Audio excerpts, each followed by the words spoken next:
Salut YouTube et bienvenue à tous dans ce nouvel épisode de Copains des montres. Aujourd'hui on va parler de la Rado Ceramica. Alors la montre que je tiens en main est une montre pour femmes, mais tout ce dont je vais parler aujourd'hui est valable également pour les autres modèles de la gamme Ceramica. Alors cette vidéo fait suite à une autre vidéo que j'avais postée sur Rado, son ADN, son historique. Je vous encourage à la regarder si vous avez un peu de temps. Maintenant c'est parti, on la passe au crible.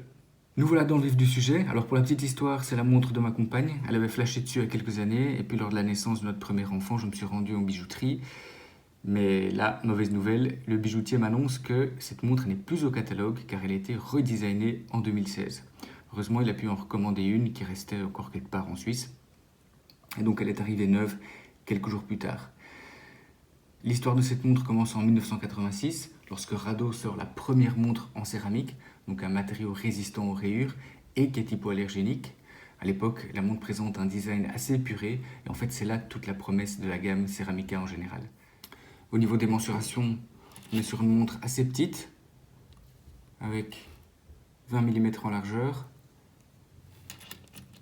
Le boîtier de la montre et le cadran sont intégrés, et le cadran lui-même il fait 25 mm. C'est une montre très fine, qui va très bien épouser les contours du poignet. Ce qui contribue à cette finesse, c'est d'une part le fait qu'elle utilise un mouvement quartz, donc toujours moins épais qu'un mouvement mécanique, et d'autre part, on aperçoit ici les maillons en céramique, qui sont mobiles, mais très rapprochés les uns des autres. Et tout ça, ça va contribuer à ce qu'elle épouse les contours du poignet. C'est une montre qu'il faut prendre en quartz, selon moi, parce que en 86, lorsqu'elle est sortie, elle utilisait déjà le quartz. Donc pour rester dans la philosophie de l'époque, eh bien, il faut la prendre en quartz. Et on va en plus de ça économiser quelques centaines d'euros. On est ici sur une montre qui utilise la céramique et du saphir. On peut voir que tout tient bien en place, tout est bien aligné, au dixième de millimètre près. J'aimerais bien tenir un jour une contrefaçon. À mon avis, ça doit être à mourir de rire. On passe au cadran, avec une belle harmonie qui se dégage. Les aiguilles, les index et le logo Rado sont tous appliqués, donc ça veut dire qu'ils sont collés sur la montre. Et tous ces éléments ont la même couleur, ou plutôt la même gamme de reflets.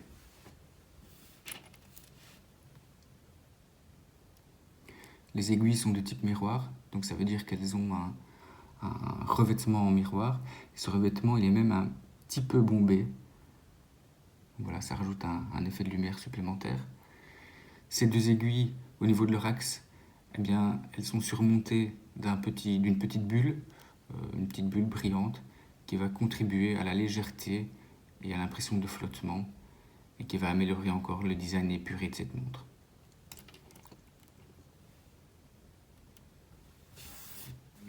Le problème des aiguilles miroirs, c'est qu'elles sont moins lisibles, surtout quand elles réfléchissent des parties plus sombres de l'habitat, voilà, comme par ici. Alors, pour ça, Rado a eu la bonne idée de mettre un cadran mat qui va augmenter le contraste de la montre et qui va aspirer toute la lumière. Ce cadran, c'est une vraie beauté, c'est vraiment un trou noir.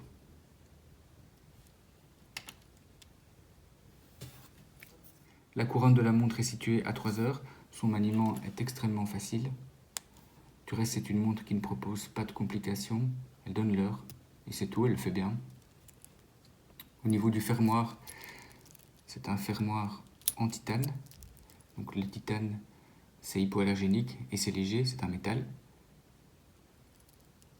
Le verrouillage de ce fermoir, il est très strict, très net, pas d'ambiguïté, clac. Et pour le rouvrir, double pression ici. Et le tour est joué.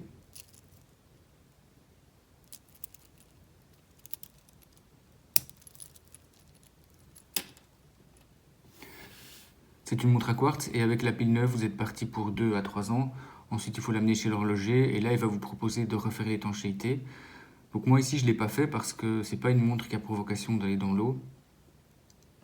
Mais bon, refaire l'étanchéité pour avoir plus de sécurité, pourquoi pas. Voilà, ça coûte alors à ce moment-là une cinquantaine d'euros. Mais cette montre, elle est prévue pour aller jusqu'à 3 ATM. Donc ça veut dire qu'on peut à peine se laver les mains avec elle. Au niveau du prix, cette montre est proposée ou était proposée à 1 500 €. La gamme actuelle redesignée a connu un peu d'inflation puisqu'elle est proposée désormais à 2 000 €. Mais pour ce prix-là, vous avez une montre extrêmement bien finie. Vous avez une pièce d'histoire avec des matériaux haute technologie et une pièce en fait au design intemporel, mais également une montre intemporelle puisque Ces matériaux ne vont pas vieillir, ils ne vont pas bouger dans le temps. En soi, sans être tape à l'œil, cette montre est un vrai petit miroir. Alors si vous aimez ça, n'hésitez pas. Moi en tout cas, j'adore. Voilà, c'est fini pour aujourd'hui. J'espère que cette vidéo vous a plu. Si c'est le cas, abonnez-vous. Je vous dis à bientôt. Ciao!